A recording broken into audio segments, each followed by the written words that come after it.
अस्सलाम वालेकुम वरहमतुल्लाहि वबरकातुहू। तुम अपने रब को क्यों नहीं पुकारते? वो तो तुम्हें दिन में बहुत बार बुलाता है और तुम्हें यकीन दिलाता है कि मैं तुम्हारी पुकार को सुनता हूँ जब भी तुम मुझे याद करते हो। अल्लाह पाक तो उनकी भी सुनता है जो उस पर यकीन नहीं रखते, तो फिर तुम्हारी पुकार को क्यों नहीं सुनेगा?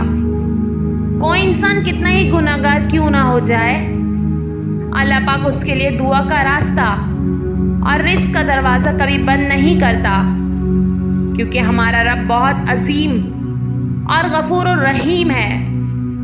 हमारी गलतियाँ हमारे सामने हमारा रब नहीं लाता, क्योंकि वो माफ़ करने वाला है।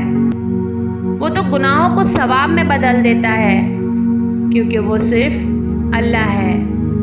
ये सब कुछ हमारे साथ हम जैसे इंसान ही करते हैं, क्योंकि इनमें ज़र्फ नहीं होता किसी को बख्शने का।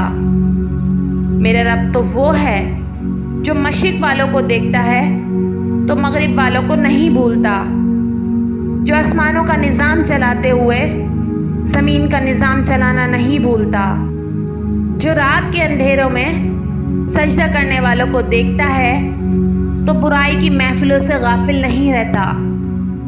वो तो ऐसा माफ़ करने वाला है कि 100 साल के गुनाहों को एक पल में ही माफ़ कर देता है और पलटकर ये भी नहीं पूछता कि दोबारा तो नहीं करोगे। ये है असीम रहमत मेरे रब की अपने बंदों पर। फिर हम परेशानी के वक्त कहते हैं कि हमारे रब ने हमारे लिए किया ही क्या है। हज़ारों शिकवे और शिकायतें, सिर्फ एक लफ्ज़ तौबा हर गुनाह को माफ़ कर देती है। तेरी बारगाह में ए खुदा मेरे रोज़ो शब है यही दुआ, तू रहीम है तू करीम है, मेरे माफ़ कर दे सब गुनाह। आमीन।